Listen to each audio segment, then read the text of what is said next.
Hi, this is Erika Valverde from the Cloud Email Security Appliance team at Cisco Tech.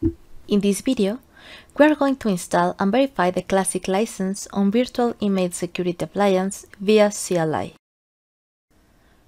We recommend you open the license XML file with a text editor such as Notepad++, Atom, Sublime Text, or another text editor of your preference. Avoid opening the license XML file in Notepad, Internet Explorer, or any other browser.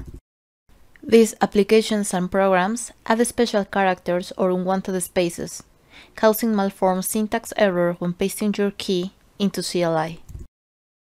To continue, log into the ESA via console mode or CLI using SSH access with your username and password. If you need default credentials, are admin as a user and ironport as a passphrase. Once you get the access, enter the command load license. You can use your tab key to complete the command. The warning, the command will remove all existing feature keys, will be displayed. Type Y to accept, and then select the option number 1 to copy the licensing file in XML format. Select all from your text editor, copying and pasting its entire content. Be sure to copy the entire content of your file without losing any keys or characters. And also make sure to paste it correctly into the ESA. Press Ctrl D on a blank line when done.